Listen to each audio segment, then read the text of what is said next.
ازيكم عاملين ايه؟ يا رب تكونوا بخير. يلا بينا نشوف طاقة الشريك المنفصل ليكوا دلوقتي، وهل بيفكر في رجوع؟ هل ندمان على الانفصال ده؟ يلا بينا نشوف طاقته كلها بتقول ايه، او ايه اللي بيدور في دماغه. ناخد نفس عميق ونحط شخص واحد بس هو اللي في بالنا، ونشوف طاقته في البعد عاملة من غيركم ازاي. ما ننساش نتفاعل على الفيديو ونكتب كومنتات وشير لاصحابنا، واسبقوا طاقتكم بطاقة الكروت، وما نحاولش نفكر في اي حاجة سلبية خالص. بصوا يا جماعة، انا شايفة ان الشخص ده مش مرتاح في البعد خالص. شايفة ان في هنا ظروف ضده وحاجات كتير ضده، ممكن تكون التزامات، ممكن تكون اهل. شايفة ان هو بيعافر في حاجات كتير. شايفة ان طاقة الشخص ده عنده حالة من الحالات الحزن اللي موجودة وبيعافر فيها ما بينه وما بين نفسه. شايفة ان الشخص ده مش من الناس اللي بتشتكي. انا شايفة الشخص ده بيمارس الحزن بتاعه ما بينه وبين نفسه. يعني انتوا لو متوقعين منه ان هو يشتكي لصاحبتك، يشتكي لاخته، يشتكي لقريبته، اي واحدة ممكن تكوني انتي مستنية ان هي توصل لك معلومة عنه، لا. انا شايفة ان الشخص ده مفتقدكم جدا وعنده حالة من حالات الحزن اللي هو مش عارف يتخطاها. شايفة كمان ان الشخص ده عنده حالة فقد. يعني بمجرد ان علاقتكم انتهت، مش دي الحاجة الوحيدة اللي مزعلاه. انا شايفة ان الشخص ده زعلان على حد متوفي، ممكن باباه، اخوه، صاحبه، مامته. في عنده حالة وفاة مأثرة عليه يعني جامد جدا. او لو هو اصلا بالفعل عنده حد متوفي، فهو مش قادر يتخطاه، مش عارف يكمل حياته من غيره. شايفة ان الشخص ده حريص جدا ان العلاقة دي ترجع مرة تانية. وشايفة هنا في ظروف كتيرة معطلاه. شايفة كمان ان الماديات عنده مش احسن حاجة. شايفة ان الشخص ده عنده حاجة غالية، ممكن يكون باعها، ممكن تكون عربيته، ممكن يكون ورثه، ممكن يكون اتنازل على حاجة تخص ورثه. شايفة ان الحاجة دي مؤثرة معاه جدا جدا. شايفة ان الشخص ده ان انتوا الاتنين تنفصلوا عن بعض، دي حاجة كانت خارج التوقعات، حاجة ما كانتش في باله. شايفة ان الشخص ده كان في حد في حياته قبليكم، بدأ ان هو يقارن العلاقة بتاعتكم بالعلاقة بينه وبين الطرف القديم. شايفة ان انتوا الطرف الكسبان، ان انتوا الطرف اللي عمل معاه ذكريات، ان انتوا الطرف اللي عرف يعيش معاه حبة حلوين. شايفة ان الشخص ده هنا عنده ميول ان هو يرجع تاني، بس انا شايفة ان هو اما يخلص الاكتئاب اللي هو عنده او يدور على حلول، لان هو بيحاول يوصل لدرس معين.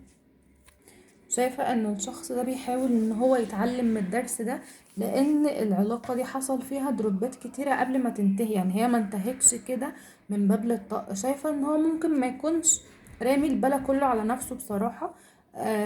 شايف ان انتي كنتي ضغطاه، ان انتي كنتي ممكن لو بتحمسيه ان هو يشتغل، فانتي شخصية عايزة فلوس، انتي شخصية مستعجلة على جواز، انتي شخصية عايزة تطلبي النهاردة تحققي بكرة، ترسمي المستقبل بالليل تحققيه الصبح. وشايفة هنا الطرف التالت اللي موجود هي يعني خلينا نقول لو في عنده اطراف بيكلمها، حد بيصاحبهم، بس انا شايفة ان هو مجرد تقضية وقت. شايفة ان الشخص ده من ناحية الحب بيحبكوا انتوا، من ناحية المشاعر بيحبك انتي ومشاعره معاكي انتي، بس هو مضغوط بسبب علاقتكم، مضغوط بسبب الدروبات اللي بتحصل. طب هل هيحصل رجوع؟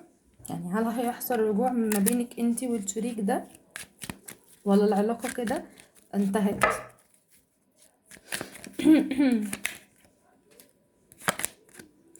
لا، انا شايفة ان العلاقة دي ما انتهتش. شايفة العلاقة دي لسه فيها فرصة تانية. هو لسه مستني حاجة معينة ان هي تحصل، يقدر يقف بيها على رجله مرة تانية.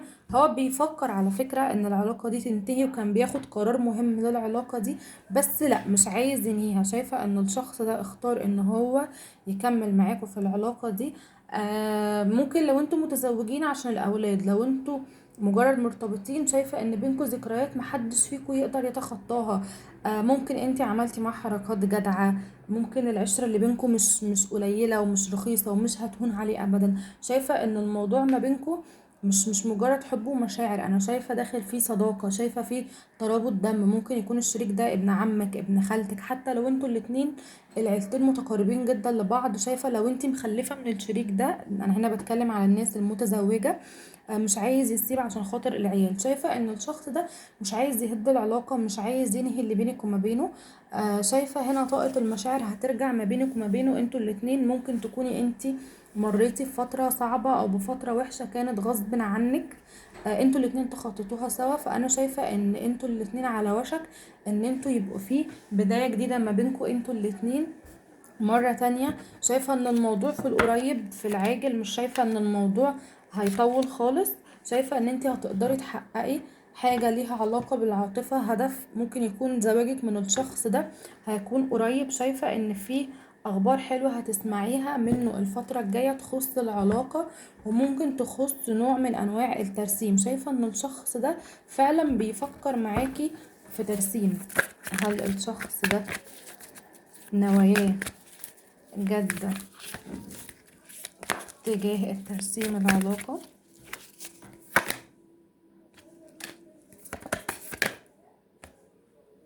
شايفة ان الشخص ده نواياه جادة جدا جدا ناحية ترسيم العلاقة دي، وعايز ياخد الخطوة دي في اقرب وقت. بس انا شايفة ان هو ممكن يكون مش مستقر في شغل واحد، مش مستقر في شغل معين، الدنيا عنده ضيقة فوق ما تتخيلوا. فيا اما محتاج ان هو يجدد شغله او يدور على وظيفة تانية، لان هو زي ما قلت في بداية الفيديو عنده فقدان لحاجة. ممكن كمان يكون فقدان شغل، ممكن تكون فقدان عربية، ممكن تكون ديون عليه، ممكن تكون قروض. فأنا شايفة ان الشخص ده محتاج ان هو يظبط اموره وهيرجع ليكوا مرة تانية. شايفة ان الشخص ده ما عندوش اي نوع من انواع الغدر او ان هو يهمل العلاقة زي ما انتم متخيلين. مش هقول ان هو شخص خاين، مش هقول ان هو شخص خاين، هقول ان هو ممكن يكون بيقضي وقت. يعني انا شايفة ان ممكن يكون في علاقات في حياته، في صحوبية، في حاجات كده شتات. بس انا شايفة ان الحاجات دي مؤقتة لمجرد ان هو مخنوق. يعني مفيش هنا طرف تالت. هتقولي لي لا في طرف تالت، لا انا عارفة ان هو بيكلم البنت دي، او هو انا شفته بيكلم واحدة.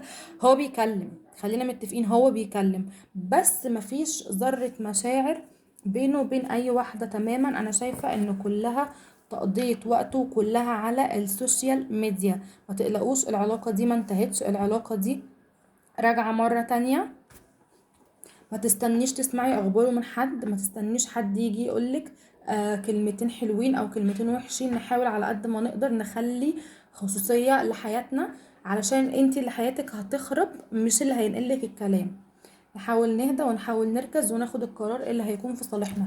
انا بحكم الطاقة اللي انا شايفاها قدامي، وبحكم الابراج اللي ظهرالي، شايفة هنا في طاقات نارية، في طاقات مائية. شايفة برج العذراء بقوة، شايفة السرطان بقوة، شايفة كذا برج مائي. شايفة هنا الطاقات حلوة وماشية معانا، وشايفة طاقات ترابية كمان. فأنا شايفة إن العلاقة دي محتاجة شوية وقت، وإن انتي تهدي خالص.